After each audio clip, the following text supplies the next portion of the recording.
Rafael Fiziev has pulled out of his fight against Charles Oliveira due to an injury, and stepping in on short notice is Mateusz Gamrot. Our new main event for UFC Rio, Oliveira versus Gamrot. It's a fresh matchup, and as a Charles Oliveira fan, I'm glad that this is going to be the fight instead of Fiziev, because I feel like Fiziev had a very good chance of knocking out Oliveira, and now Gamrot has a style that's going to be able to complement Oliveira, and the likelihood of Oliveira getting slumped once again is going to go way down. Everyone said that Oliveira was ducking Gamrot, and I don't really know where this was coming from. All Oliveira said against Gamrot was that this is going to be a completely different style and matchup than he was preparing for in Fiziev. He didn't say that he was going to reject it or that he wanted someone else. He was just having a logical observation of his predicament. And why wouldn't he? At this stage of his career, coming off of getting knocked out cold like that for the first time ever, he should be able to honestly assess the situation that he's in, and he still beat the ducking allegations. That's why Oliveira is the GOAT.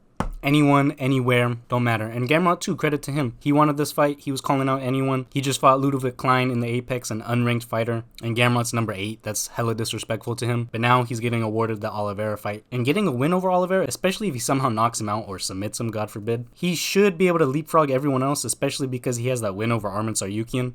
Even though I don't think he won. It is a little bit funny too that Rafael Fiziev fought Gamrot, and Fiziev injured himself in that fight, and now he was awarded a fight against Oliveira, but he got injured again, and now Gamrot's the guy stepping in. It's tough to be a Rafael Fiziev fan. I'm biased towards Oliveira, I want him to win, but if Gamrot were to win, the UFC should reward his courage to step in on short notice and face Oliveira and leapfrog all of these other guys that are trying to wait out for that title shot. If it's a 5-round fight with not much action, then I don't think that the UFC is going to want to give this guy a title shot. They don't really seem to like him that much. I guess with Arman, they kind of have a reason not to like him that much because he pulled out of the fight against Islam. It's just funny because I think Dana White and the UFC are more mad at Arman Tsarukyan than someone like me who paid like $1,000 to go see that guy fight just for him to pull out. And that's not even counting hotel and food and travel or whatever. That's just the ticket. And I'm still saying Arman should get the title shot. But yeah, this is the new fight for UFC Rio. Early prediction is Oliveira by finish. I need to study this fight a little bit more to see how I would want to predict this more accurately. I think that this fight's going to be kind of similar to the Arman Tsarukyan fight that Oliveira had at UFC 300, except I think that Gamrot's striking is a little bit worse than Arman Tsarukyan's.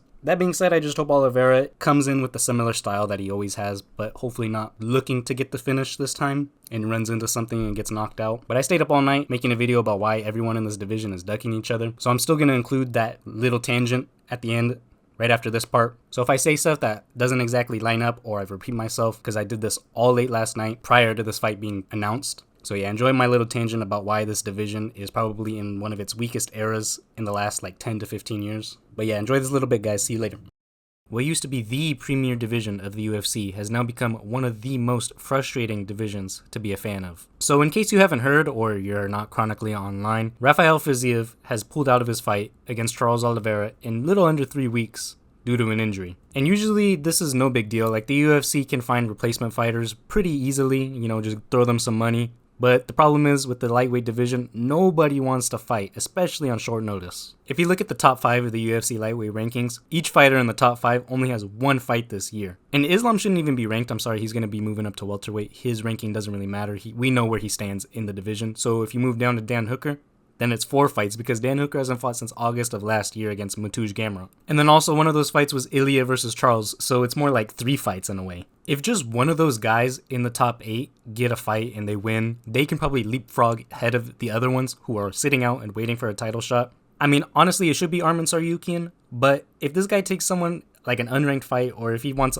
Renato Moicano for no reason, that might be enough to give him the title shot. But what does it say about the division when the champion, Ilia Topuria, doesn't even want to fight these guys? He's trying to get that money fight with Terence Crawford, and he's not really paying attention to much of the division, and I don't really think he wants to take a fight right now, unless it's against Paddy Pimblett. But I don't think that we're going to see Ilia Topuria till probably early next year because his brother's fighting.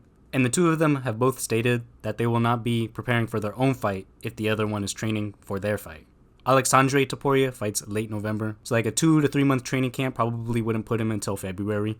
And then the rest of the contenders are practically ducking each other. There's only like 3 that aren't, and one of them is being Charles Oliveira. I think that's why everyone loves him. The man got KO'd a couple months ago, and he's coming back before Topuria even is. How does that make sense? But the other two being Max Holloway and Dan Hooker. And those two guys are injured, I think. Dan Hooker has some hand issues, and Max Holloway, I think, also broke his hand or something. He didn't break his hand, but he has some kind of hand injury, and I don't think that we'll see him until early next year as well. But yeah, those 3 guys, Oliveira, Hooker, and Holloway, Those guys are the ones that want to fight each other. And you could throw in Mateusz Gamrot. That guy's been calling out everyone and no one really wants to take a fight against him. If we look at the number 5 contender in Justin Gaethje, man, what a fall from grace this guy has been. He came into the UFC and he said he would fight anyone, anywhere, as long as he has a full training camp, and now rejecting any fight offer unless it's a money fight or a title shot. This man Gaethje has been like a diva lately. How does he think that he deserves a title shot? After fighting Rafael Fiziev on 2 weeks notice, I think it was. And it wasn't even like a clear shutout performance. That man almost got submitted by Rafael Fiziev, who's a striker, a Muay Thai striker. And it has sucked to be a Rafael Fiziev fan lately. I mean, the man just gets too many injuries. Or like he took the fight on short notice against Gaethje. Because I really think that he's top 5 material. He just hasn't been able to showcase it for himself. And then Paddy Pimblett, that man is just waiting. It makes sense for him to wait because it looks like he's the top pick for Topuria to fight if it's not Terence Crawford. Which is unfortunate because he's number 7, coming off a win against Michael Chandler. And then Michael Chandler, that man, his career is basically over. He's just waiting for that Conor McGregor White House fight. I mean, he might as well just wait for it. It's going to be one of the biggest fights ever, or at least one of the biggest stages ever. Something that has never been done before and will probably never ever be done again. Him and Conor McGregor have a high chance of main eventing that White House card. And main eventing something like that is far more enticing than facing the road of killers that he has ahead of him to get back to that title shot, especially with his age. And then probably the weirdest one, the most hypocritical fighter, unfortunately, is Benoit Saint-Denis. As cool as he might be, he said, "I'm ready. I will step in and fight Charles Oliveira or Fiziev if one of them pulls out." And then him and his team came out and they said, quote, "We respect Charles Oliveira too much to take it that way. This kind of fight needs preparation." Basically, he's saying that Charles Oliveira needs a full training camp to fight him. No one's going to fault him for not taking a fight on short notice, but you can't say that you have all this BMF energy and then decline something like this against the number 4 contender. If any one of these guys were to step in on short notice and knock out Charles Oliveira, they might be able to leapfrog ahead of everyone else, even if it was Benoit Saint-Denis. He would go up 9 spots in the rankings and would throw his name into the mix. I'm just surprised none of these guys, other than Gamrot, have been like, yes, give me that Oliveira fight right now.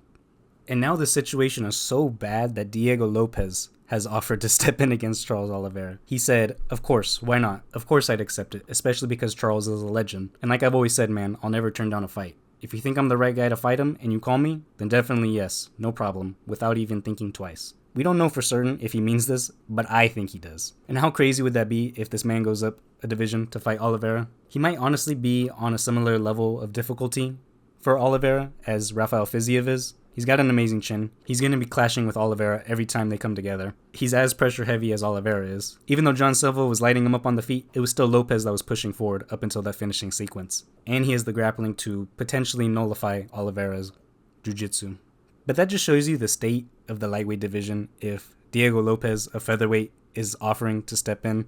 Would I be mad if they made this fight? Hell no, it'd be a great fight. But it should go to Gamrot. The man's been disrespected too much lately, I think. His last fight was against Ludovic Klein in the Apex. And I get it, Mateusz Gamrot might not be the most exciting or braggadocious fighter that sells a fight, but he does bring the BMF energy. He's fighting anyone. And even though I don't think he won the fight, he has that win over Arman Tsarukyan on his record. So a win over Oliveira might leapfrog everyone else, especially because the UFC equally doesn't like Arman Tsarukyan.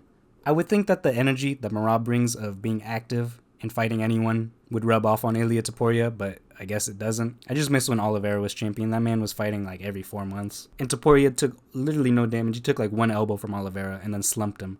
I don't think that any of these guys are necessarily afraid of each other, but they're definitely ducking each other. They're doing all this waiting around in the prime of their careers, and then they're going to wonder why someone's going to leapfrog them later for the title shot. I mean, Ilia Topuria is 28 years old. I'm sure that man could get 3 title defenses easy this year. But he chooses to just sit on the sidelines and fight 1 to 2 times a year. Like, he's gonna definitely close out this year with 1 fight. Because I'm sure they're gonna put Volkanovski on the December card as the headliner. The fall off of the lightweight division needs to be studied. It used to be the marquee division. We used to have Khabib, Tony, Poirier, Gaethje when he was fighting anyone and abandoning game plans. Guys like RDA, Edson Barboza, but now we got Paddy Pimblett, bro.